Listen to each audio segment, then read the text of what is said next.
Good day. Welcome to the podcast. Today we will be speaking with Oliver Forster from ClimateCare. Any organization that puts in an effort to save the rainforest, to grow back the rainforest, definitely has got my vote. ClimateCare does this. They are partnering with organizations that take responsibility for their carbon emissions. So they are in the business of carbon offsetting. Oliver is Director of Business Development. He is based in Oxford, UK. At the moment, he is in Toronto, Canada. I'll put all the links in the show notes. You can find it as well on the page on our website. That's podcast.earth and then /ClimateCare. Without further ado, here he is. I'm here with Oliver Forster, and I pronounced that correctly, I'm sure. That's right. Okay. Hi there. And you're Director of Business Development at ClimateCare and have been doing that for 5 years. So very welcome to the show, I would say. Thank you very much. Thank you for having me. Good. And you're saying you're normally, you live in Oxford, but you are in Toronto, Canada. So it is probably like 7, 8 o'clock, but... Is it? I think yeah, I think so. I think so? It's probably about 10 o'clock in the morning or something. So, brilliant. Okay. So tell me a little bit about the situation. Are you stuck there with the coronavirus? Obviously, a lot of things have changed around the world.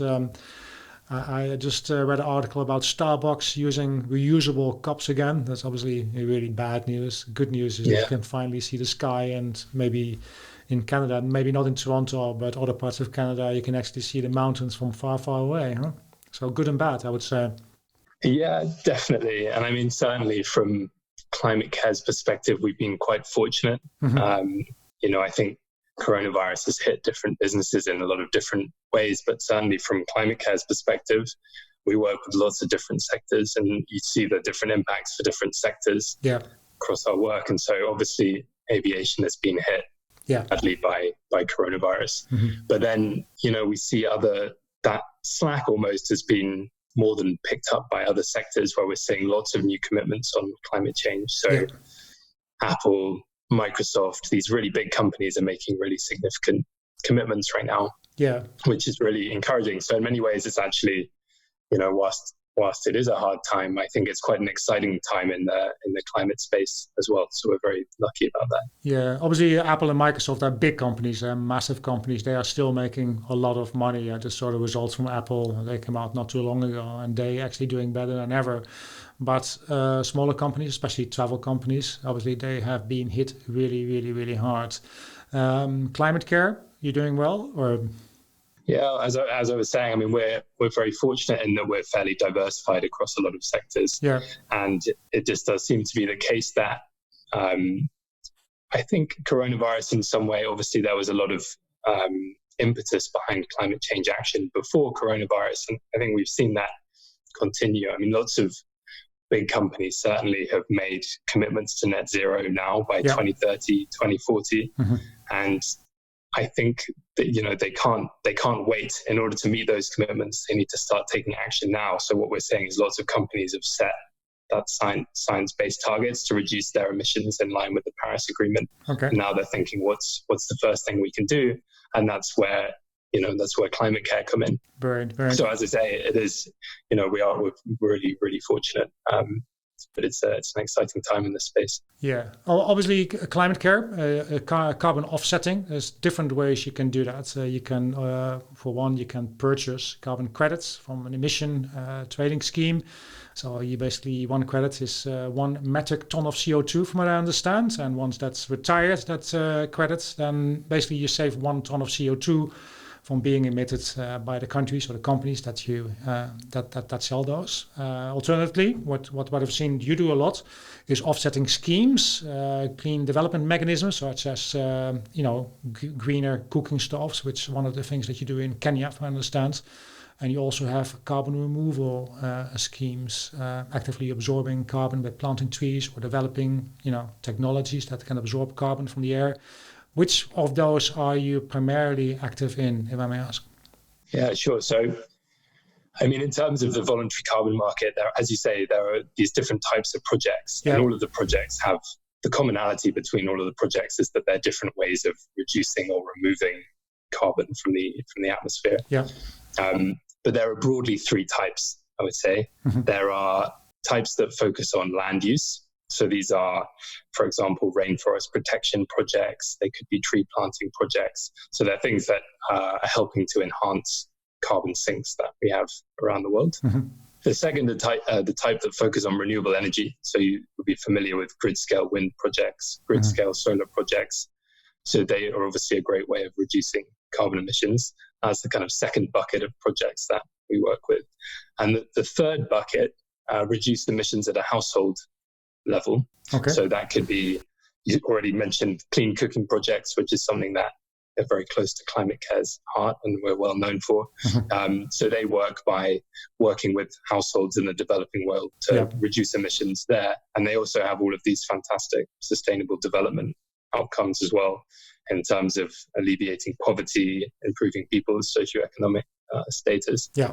And so I would say, if you were to say what's ClimateCare's focus overall, I would say those household level projects, household solar, clean cooking, household water, are probably our sweet spot, even though we do lots of different types of things. Fair enough. And then I read something about climate plus care as well. Is that the same thing, or is that different? Or yeah, more or less. I mean, that's kind of ClimateCare's philosophy, if you like. I mean, we're called ClimateCare because of, we believe that to tackle climate change, you also have to think about people, and you also have to make sure that the projects that you're implementing, as well as reducing emissions, they also create these other positive outcomes for society. Yeah. So the Climate Plus Care concept encapsulates that. All the projects that we work with, not only do they robustly reduce carbon emissions, they also create all these other great sustainable development impacts. Right.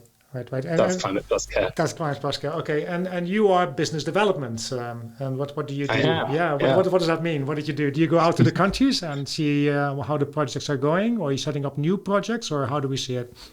Yeah, I mean, a bit of all of those things, really. So, I mean, most of my time I spend, ClimateCare has an office in Oxford where we speak with our corporate partners from mostly.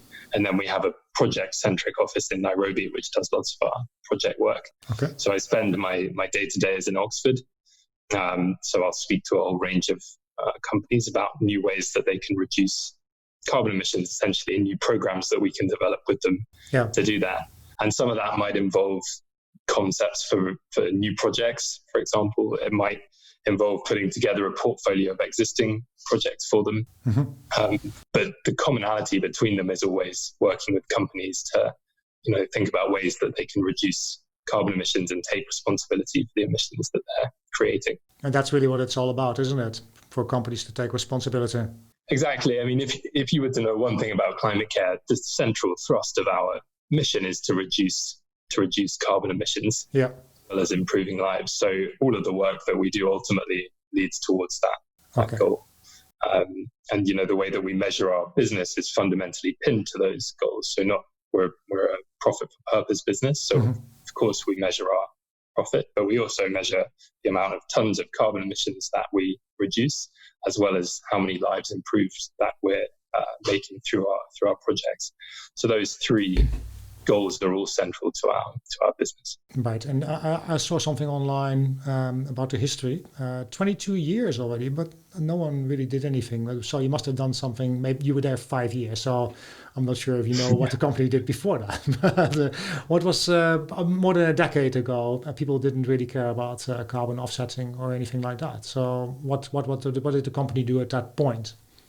Yeah, I mean, ClimateCare has got this really interesting history. As you say, it was founded in 1997, which is the same year that the Kyoto Protocol was signed. And that wasn't a coincidence. No. So, ClimateCare was ultimately founded to help businesses and individuals to offset their carbon emissions, which in some ways is tied into what the Kyoto Protocol was creating, which was this new mechanism, the offset mechanism, which would be a tool to tackle climate change. And so obviously when ClimateCare was founded, no one really, there weren't the rules or the infrastructure or the architecture in place to do that. So ClimateCare really played this foundational role in, okay, how can we do this? How can we make sure that it's robust? How can we make sure that it's transparent? How can we create this market? And that's what ClimateCare's first decade from from 1997 was very much focused on that.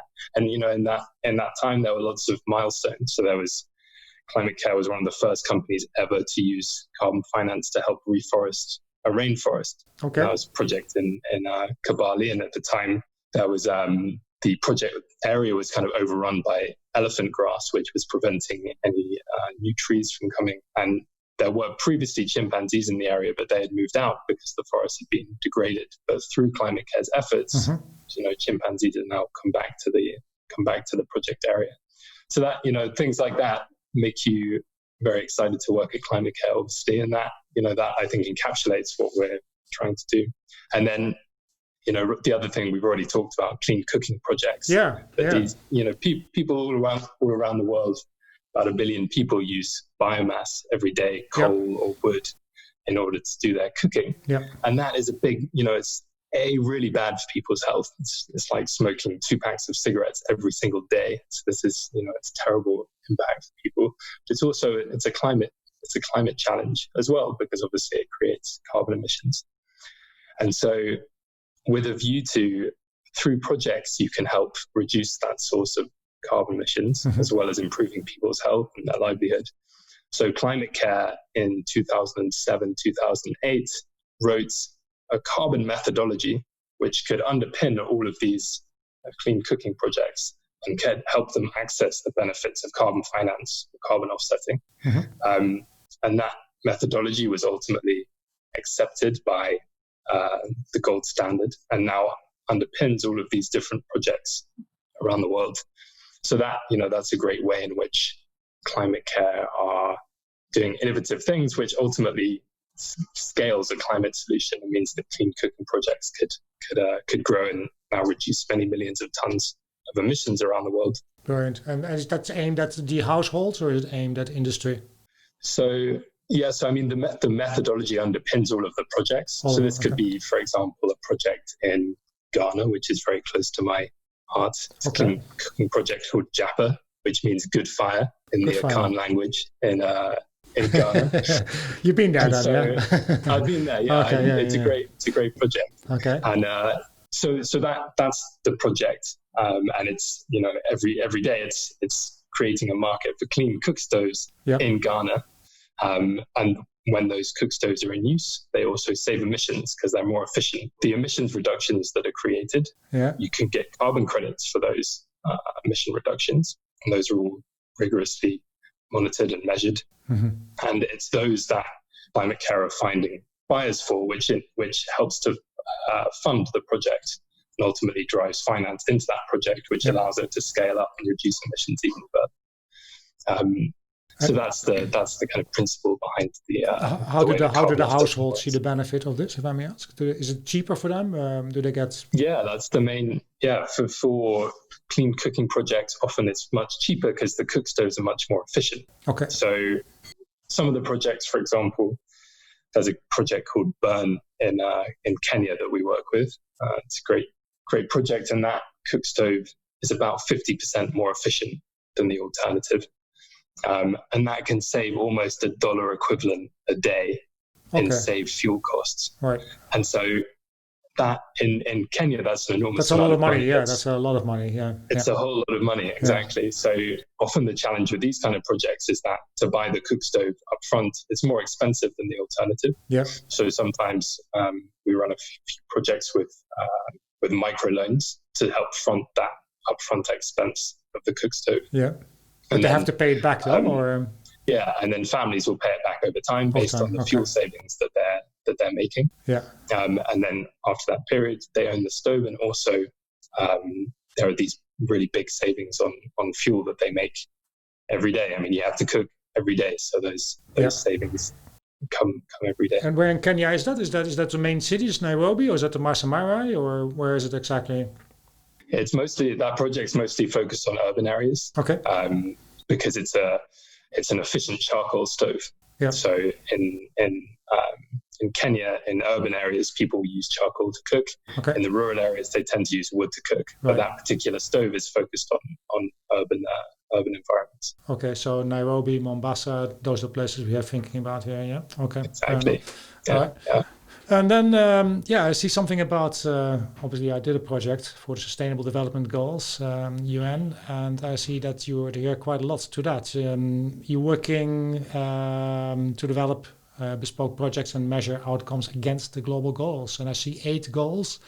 No poverty, zero hunger, good health, clean water, sanitation, affordable clean energy, which we just spoke about, obviously, industry, innovation, infrastructure, climate action, life on land.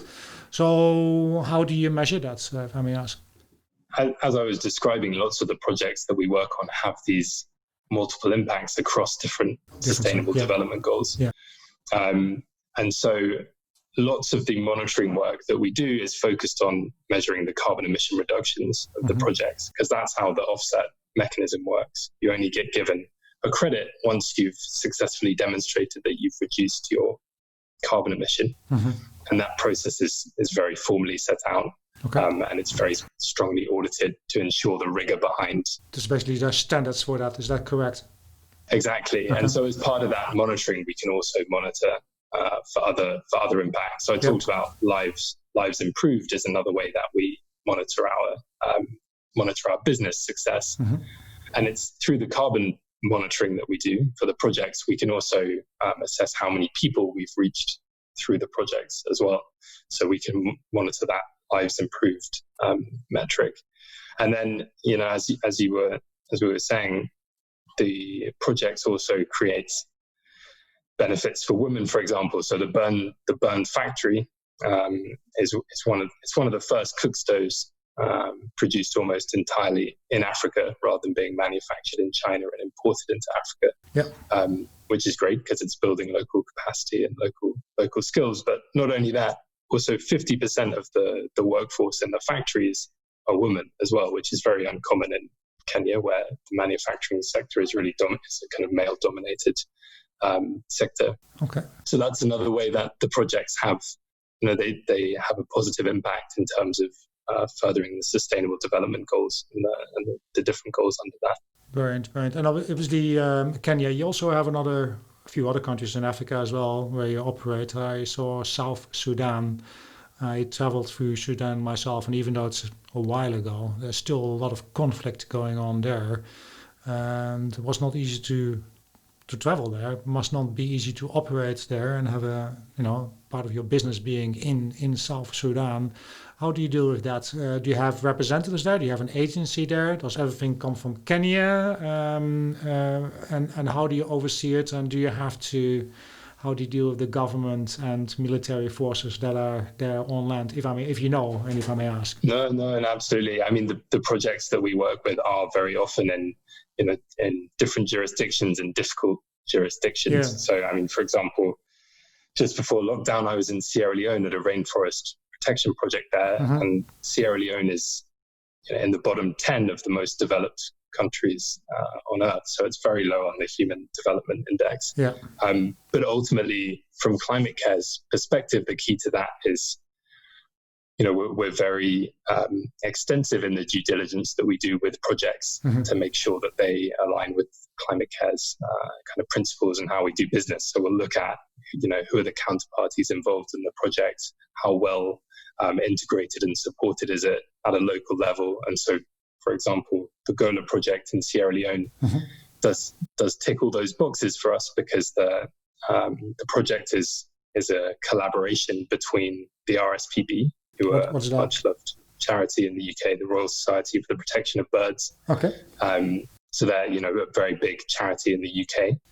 But alongside them, there's also the Conservation Society of Sierra Leone, which is a local charity that works in Sierra Leone to protect wildlife, but also the government, the Forestry Department of Sierra Leone. And it's those three parties that work together which form the project. So you're working with the government as well as the charities inside the country, as well as the charities here in the UK. Exactly. So it has the local aspect as well as the government aspect, as well as the UK kind of governance levels that we would expect at a project. So, and how does if I may ask, how does the government feel about you going in there and setting up a project like that?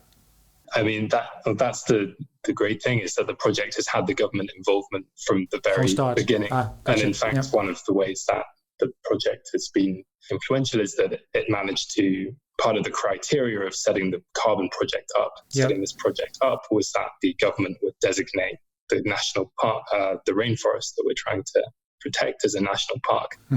And that means that the park has certain protections in place at a kind of legal level, the highest level. So that was very important in terms of the work of the project, getting that in place.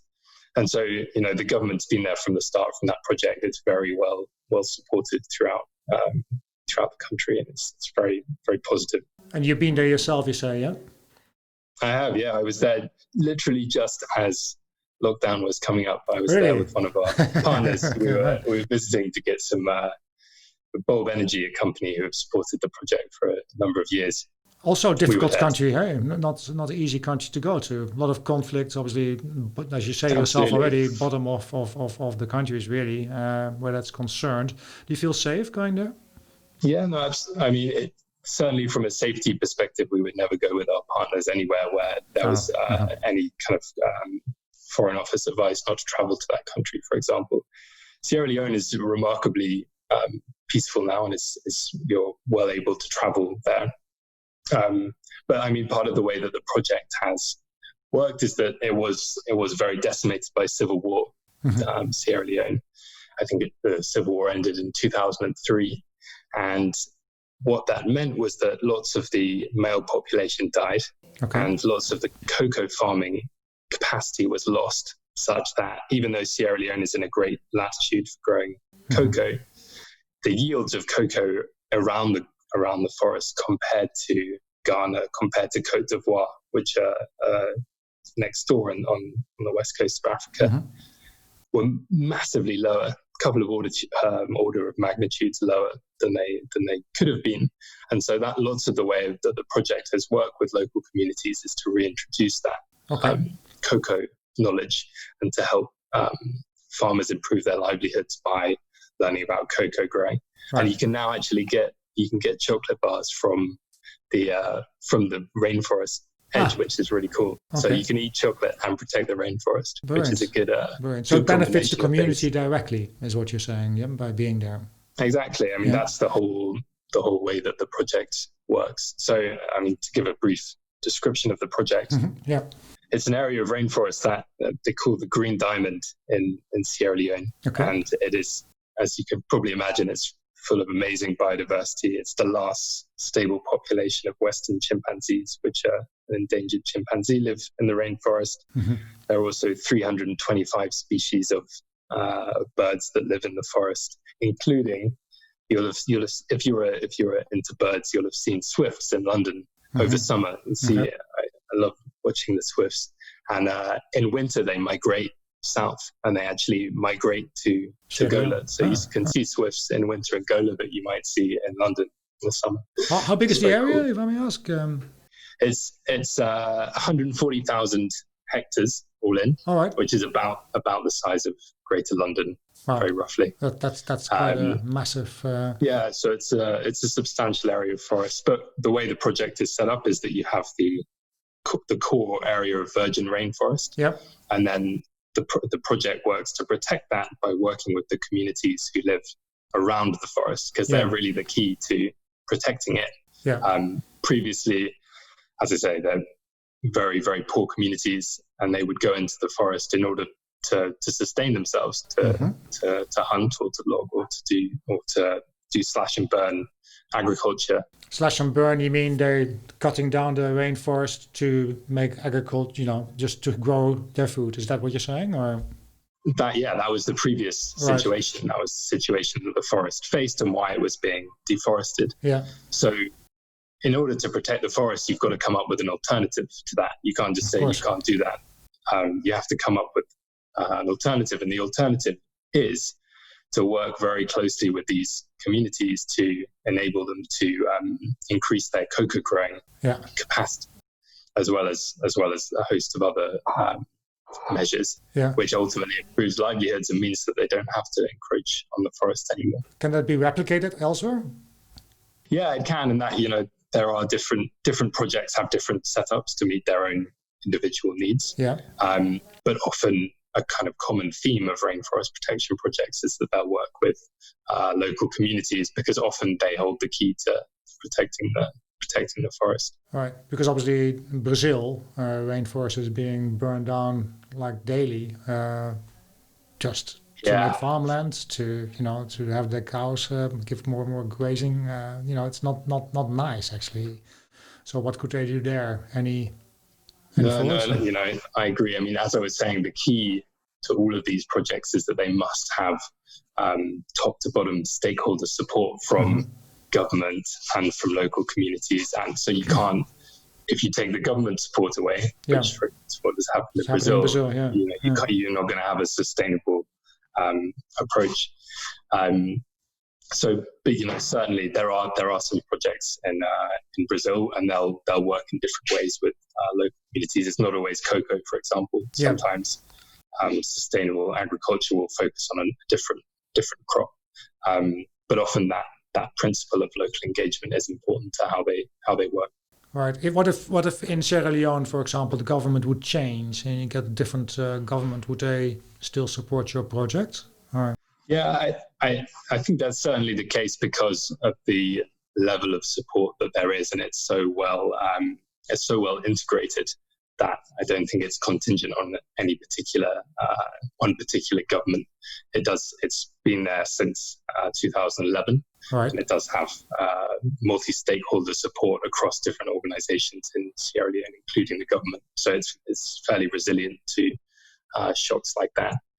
And for example, I mean, the project went through the Ebola crisis, for example, in 2014, which obviously really rocked West Africa. But the project has come through that period, as well as the current corona times.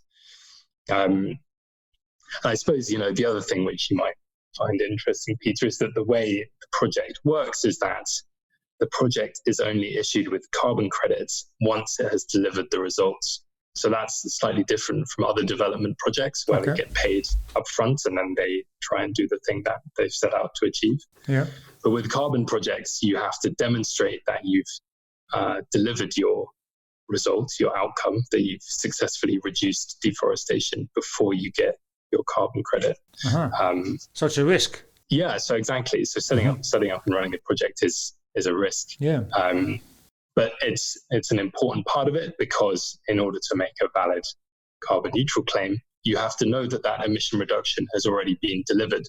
And that's kind of central to ClimateCare's principles. You can't say this organization is carbon neutral if it wasn't carbon neutral yet. Yeah. It was only planning to be, that activity was only planning to take place in the future. It's important that activity actually has already taken place. So there's an outlay of funds before you see the results, basically. Exactly. Yeah. Okay. And then I suppose, when I'm explaining it to people, I often use a Mars bar analogy, because in many ways it's exactly the same. Like Mars bar will make Mars bars, and then they sell the Mars bar at the end, which finances the production of that Mars bar. Yeah. And it's exactly the same with carbon projects, and that the carbon project will be undertaken, and only when you sell that carbon credit at the end has that carbon emission reduction manufacturing process almost been financed and been paid for. So when you buy a carbon credit, you're financing the reduction of carbon emissions. Makes sense. And when you went there, what did you do? Did you meet with the government? Did you meet with the charity? Or did you go to the actual area, did work there? What was your input? Yeah, we were there for 4 days, and we were there, as I was saying, with our partner Bulb Energy, who have been supporting the project for a few years, and their primary focus was on telling the story of the rainforest to their members. So they provide energy to households in the UK, and all of the gas that they supply is carbon neutral. One of the projects that they deliver that carbon neutrality through is the Gola project. So we went to Sierra Leone, and then we went to the project head offices in a place called Kenema, which is in southeast Sierra Leone, about 2 hours from the rainforest. And that's where the project headquarters is. So we were kind of introduced to the project, and then we went into the rainforest to see the different aspects of the project. So we spent the first day inside the forest, and we were focused on how they measure the carbon emission reductions. How do they measure the amount of carbon in the trees? and also the Ranger program, which is really important to the project. So the Ranger program works by local people from local communities can come into this Ranger program. They patrol the forest and they make sure that there's no poaching or slash and burn agriculture occurring. Sure. So that was the focus of the first day. And then on the second day, we went into the forest edge communities. These are the communities where they're growing the cocoa. Sure. And they're benefiting from the carbon project directly. So that was the focus on the second day. So it was really to give Bob an overview of the amazing project. And there's some great, took a drone into the forest and got some fantastic overview footage of this amazing carbon store. It's really exciting. We saw the sun rise over the forest, and amazing how it just comes alive, and it is such an important carbon stock. So the view from above really gives you that sense. And you mentioned one company. Do other companies have different projects, or how does that work? Is this can there only be one company involved, or can there be more companies involved in that particular project, for example? How does that work? Yeah, so lots of different companies will typically support one project, although it does vary. Sometimes a company wants to be the exclusive supporter of a project. But in the instance of the Gola project, for example, it's reducing 500,000 tons of carbon emissions each year. So it receives 500,000 carbon credits each year on average. And so in order to finance that many carbon emission reductions, lots of different partners will support the project by buying carbon credits from it. Because it's kind of too many carbon credits for a single company to purchase. Fair enough. Okay, that makes sense. And what else was there? There are different companies that do this as well, of course. Hey, it's not just ClimateCare. What do you think the difference is? Because I did an interview with John Talver, CEO of Explore, a while ago, before the pandemic, or actually just wanted to throw it out as a matter of fact. But why do companies and even governments, from what I see, why do they choose you over other organizations, companies that do the similar things?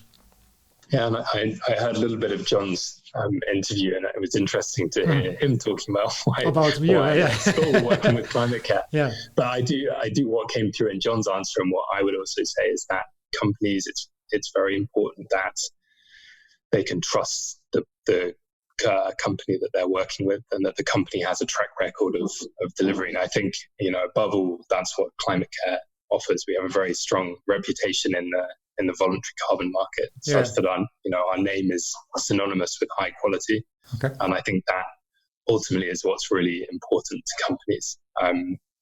Specifically, there are a load of things which underpin that, like we're well known for the communications programs that we implement with our partners, which really help for them to get the value out of the program by telling their customers about it. We're also well recognized for the due diligence that we do and the attention to detail on risk that we do. So, as I was saying, we assess every single project on a case-by-case basis to make sure that that project is delivering in line with our principles and what often are the company's principles that we're working with. So I think that's another really important reason why companies choose to work with us, is the strength of our project. Is that the same for governments? Because I see you're working with the government of Norway, you're working with the Swedish Energy Agency, which is basically government as well, besides obviously the companies that I just mentioned, also Aviva, Linklaters, quite a few companies I've seen you're working with. Why do governments work with you?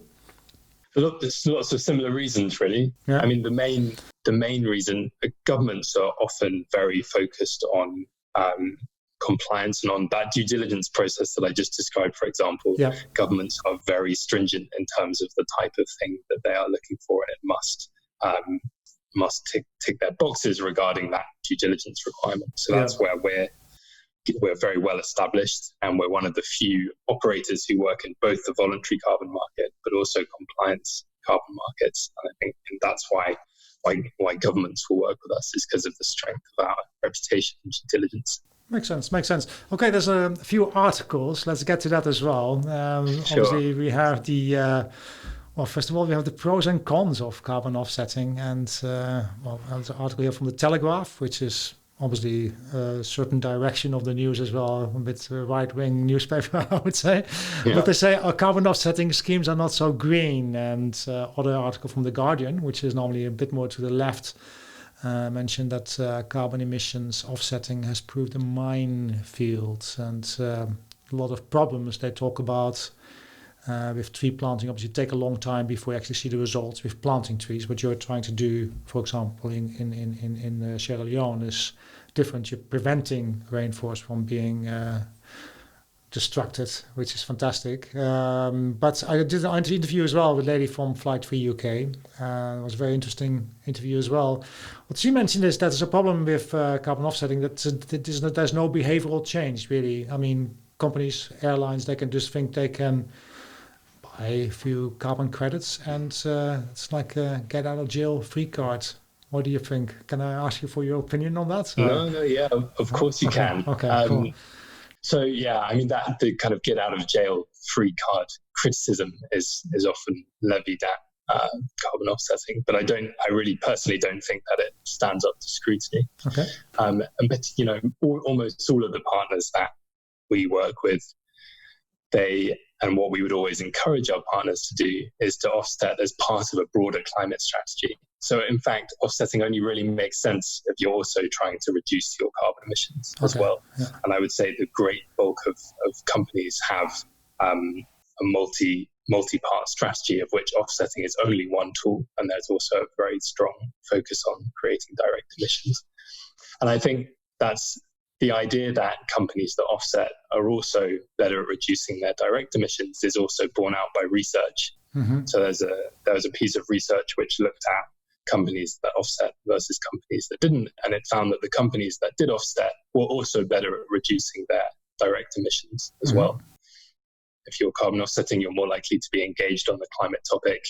It also, if you're being really cynical, it's a cost item on your balance sheet. So mm-hmm. it gives you some recognition that carbon pollution mm-hmm. has a cost and that you need to reduce your carbon emissions as well.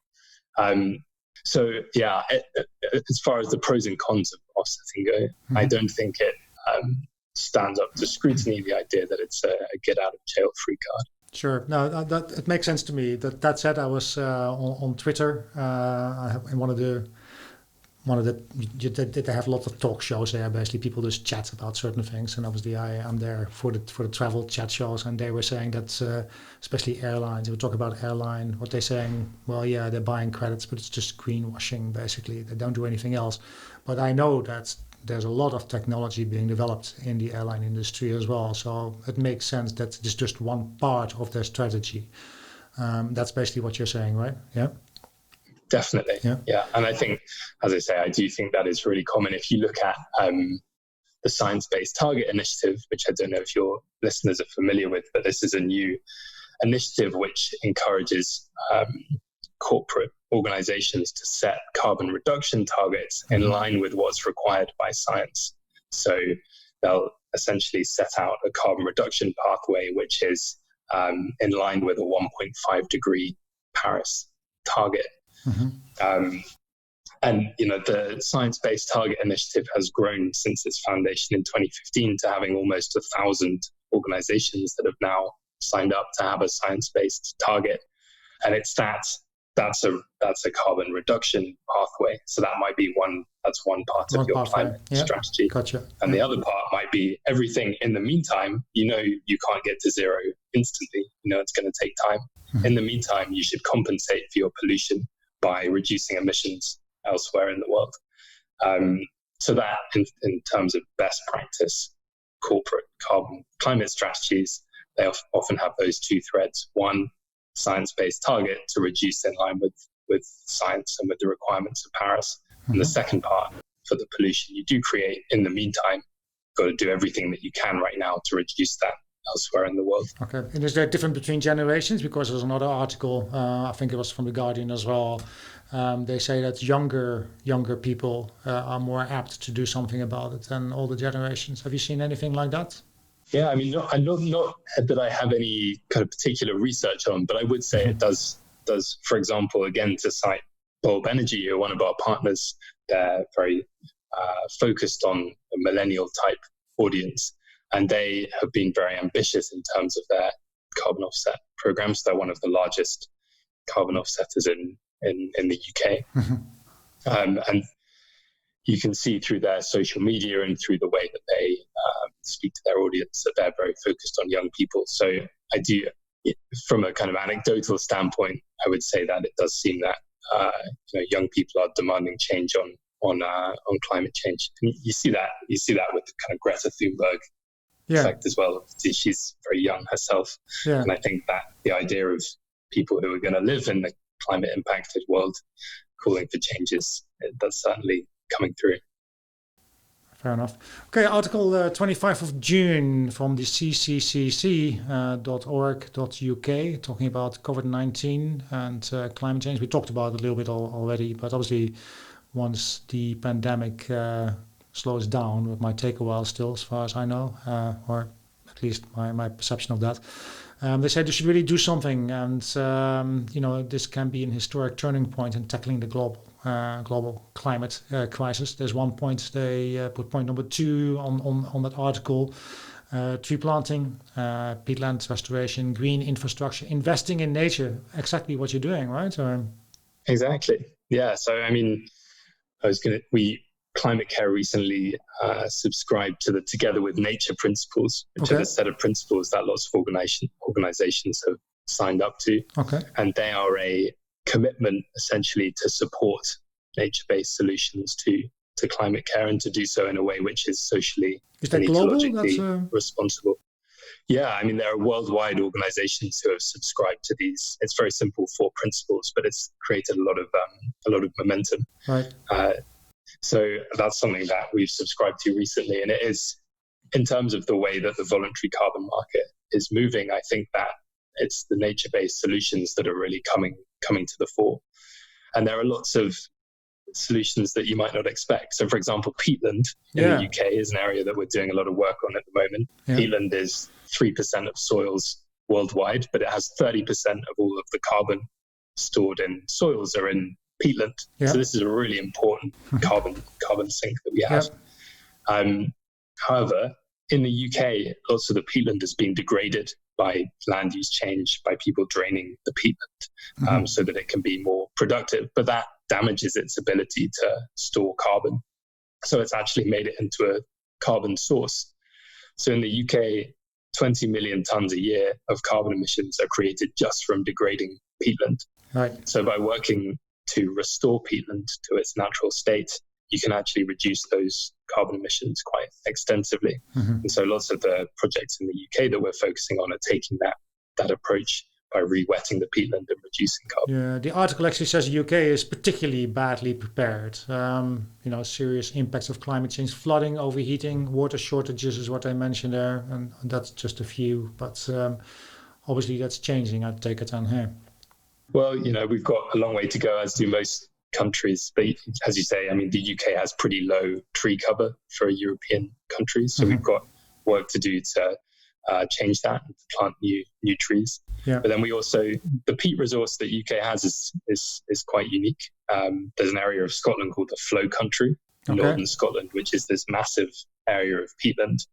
And by re-wetting and restoring that peatland area, we can have a big positive climate impact. Excellent. Okay.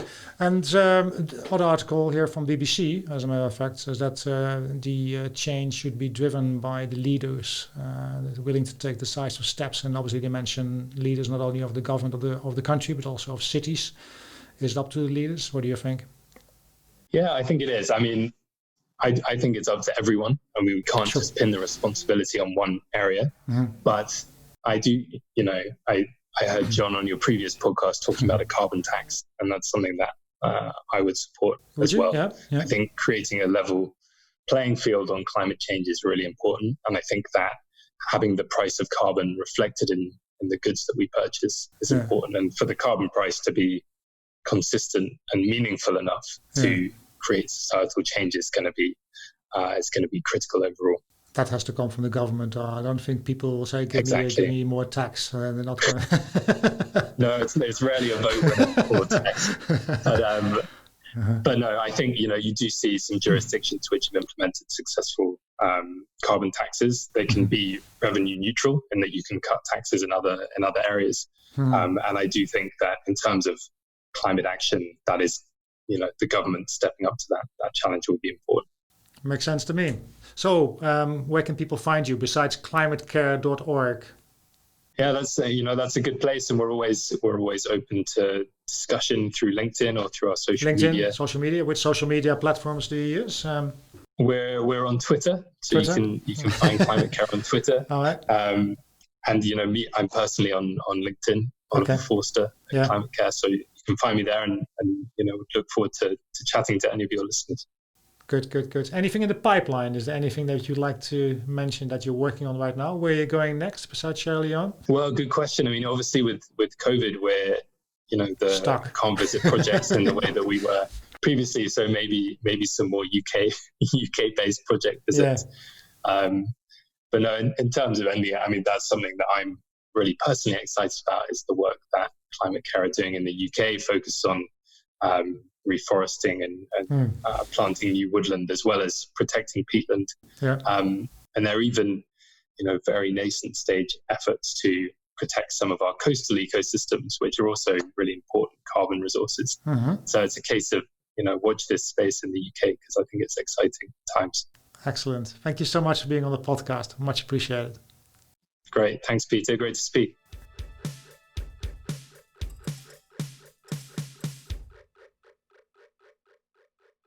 Okay. That was the podcast with Oliver Forster from ClimateCare. It was really, really nice to have him on the podcast. Very clear what they do. As I mentioned, I'll put the links in the show notes. You can find all the information about what we talked about on the page on our websites at podcasts.earth/ClimateCare. You have been listening to Peter de Vries, which is me. Thank you very much for doing that. And don't forget to tune in next time. Thank you.